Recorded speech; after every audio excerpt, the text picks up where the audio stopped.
Okay, welcome back everyone. My name is Keith. I am doing an adventure game using Blender and Armory, and in this video I am continuing on cleaning off my desk, talking to you about my game, and at the same time running some drawing exercises with my tablet in the background, so that I can just talk my head off and at least you have something to look at. Not that it's very interesting or that I'm very interesting or whatever, but at least it's not going to be super boring, and it's going to kind of just serve a purpose. So, what I was getting at? I was getting at the fact that it annoyed me on some games how they only had like the basic rotational positions for animation, and I know it's a lot of work. So if I have 10 frames of a walk cycle and I have to duplicate that in 3 other positions, that's 40 frames I actually have to draw. Unless you're doing like 3D or whatever, and you can just kind of render out at different camera angles or whatever. But in some cases they actually had eight-way. And actually, I didn't think they do a lot of 8-way things, but in most cases they would do eight-way walking cycles. And so I thought it would be cool because back in the day I was thinking that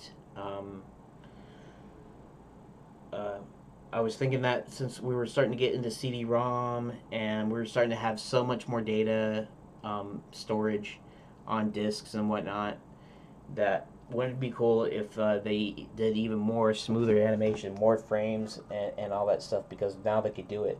Of course, I didn't realize back then that that would be a thing about money and money and time and all that stuff. And so I kind of get that, because if you're a studio, even as one as laid back as LucasArts supposedly was, you still have a timeline. You still need to get it done in a reasonable amount of time, even if you didn't have an actual deadline. So,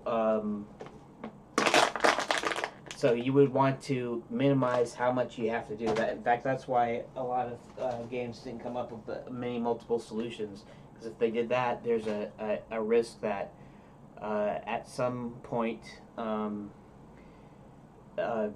most people would maybe take one path, the easy path, or a particular path, and like not even see the other path. And so you didn't want to make stuff something for for people that nobody would ever see, because they never took that actual route, or they didn't solve the actual puzzle or whatever. And I understand the practicality of that, but at the same time, I want to be special. And I just kind of remember the promise of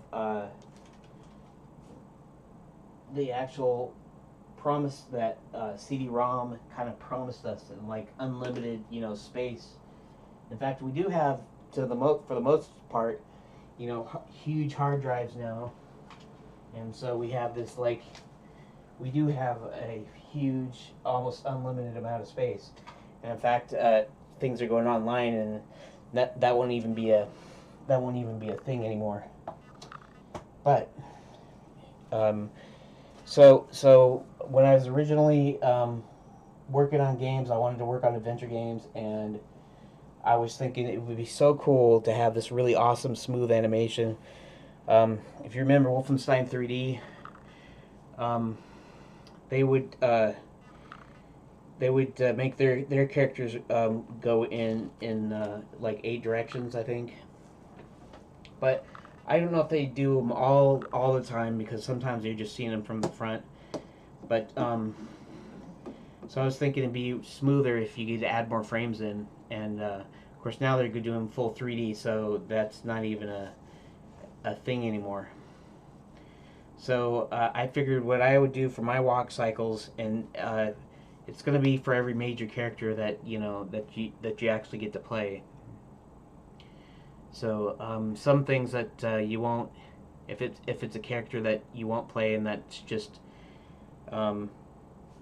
it's not walking around or whatever, shopkeeper or something where they stay behind the counter the whole time, I wouldn't be doing it. But I might be thinking about doing 16 frame walk cycles, or 16 not 16 frame but 16 directions, because that'll make it really smooth, so when they actually turn, they can actually turn in more direction. And yes, it's going to be a lot of work, but it's my game. I can do it if I want to, and if I can pull it off, it'll be really awesome looking. So that's what I am doing. So when I start that, I'm going to be doing that as far as the artwork goes. And since we have 3D, we can position things in 3D. I can do 3D camera moves on certain things when you come into a scene. Even you remember the old adventure games with the scrolling screens, right? Where the screen is actually wider than your actual monitor, and when you walk to the edge, it scrolls. Well, I can do that, but now everything will move in perspective because it's either mapped on 3D geometry or it's low poly 3D models in the background. So any kind of horizontal scrolling, even vertical, but any kind of horizontal scrolling, I'll be able to do that with a camera move, a 3D camera move, and so everything will kind of move with it. And that will also help to actually have multiple positions. So if I have a character doing something and the camera moves a certain amount of space, then I could switch to one of the other positions.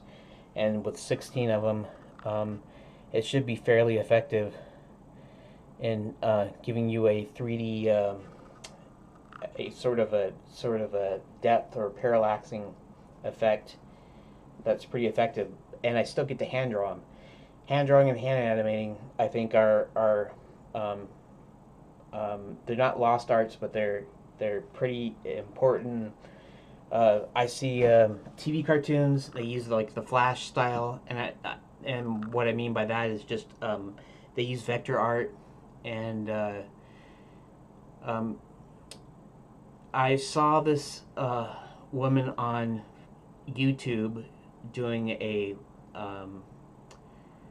turnaround of a Fox character she constructed, and while it was very good, very interesting how she did it,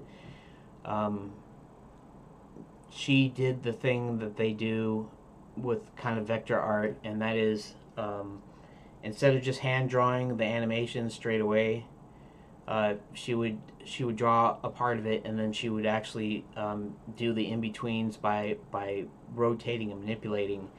So when you're watching the animation, it does not feel like hand drawn per se. It looks pretty good, but there's still the perfectness of the computer. I don't know if you know what I'm talking about, but if you remember the early days of computer generated imagery and animations, how they would seem to kind of float, and they didn't have a sense of actually being solid and real. And of course they've corrected that now, but that mostly was because mathematically precise movement.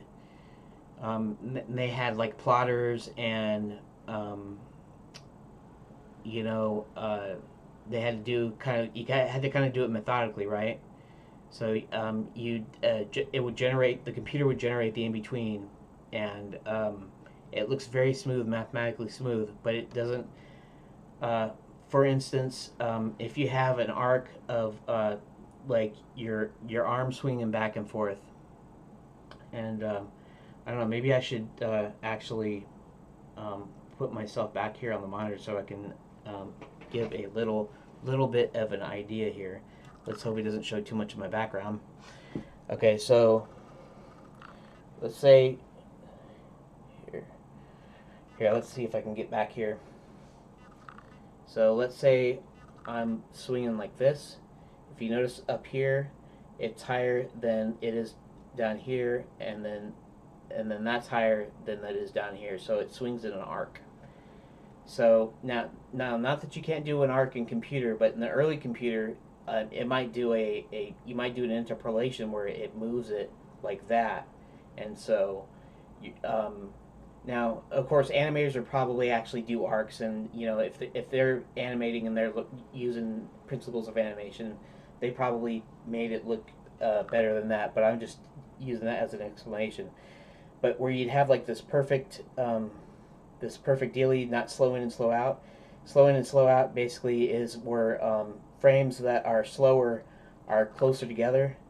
So you have the bouncing ball, and it starts up here, and then as it goes down faster, it moves more, so it goes down faster. But then when it hits the ground, it squashes, and then it takes many little increments before it goes back up again. And really, computer animation didn't do slow in and slow out. Not that you couldn't do it or that you couldn't figure it out how to do it. It's just that they didn't, because they're mathematically perfect in their movements, like a robotic. So whenever you watch them, it was always almost like they're floating in space rather than actually, being a physical object and moving on the ground or whatever. So, so as I was saying, I was watching the YouTube video, and although it was technically perfect, I could still tell it was kind of, to me, it's Flash-like. And that's not that it was made in Flash, because it wasn't, and not that it even looks exactly like a Flash movie, because it didn't. But at the same time, the animation looked, it didn't look hand-drawn. It didn't look, physical, like a physical, like computer animation versus stop-motion animation. They're both 3D animation, but you have the hands-on thing with the actual stop-motion being a physical puppet, and the way the constraints and stuff goes, and all that good stuff. Now, nowadays they can do anything and everything in computer, but back in the day they couldn't. And so in the cheaper stuff, the cheaper, like the TV cartoons and stuff, in order to up the quality, they have the computer doing a lot of the work, which means, although technically more technical, it still doesn't look as good as good old-fashioned hand-drawn cartoon animated. That's why I was thinking about like in-betweens and stuff. With grease pencil, I can take a part of a stroke and I can rotate it and stuff, but it's not going to look as good to me as hand animating it in the end. That is assuming that I was good enough animator. If I'm a sucky animator, it would suck anyways. It doesn't matter. But presuming that I'm a good enough animator, and I hand draw the full frame, or the part of the frame that needs movement, instead of letting the computer do like in betweens and stuff, you get that much more tactile or realistic feel to it with the weight and everything. So that's what I'm going to do. I'm going to hand draw, even though it's 16 separate positions, I'm going to hand draw each of those so that it will retain that kind of a quality to it. So I guess we've hit the end of another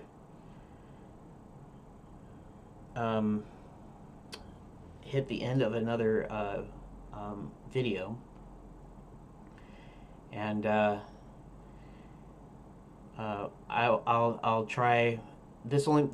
This drawing video only has about 3 minutes left, but since I stopped it and stuff, either you'll see it in another video, or I won't worry about it, because it's only the same thing here. So it was only to provide some interesting background. So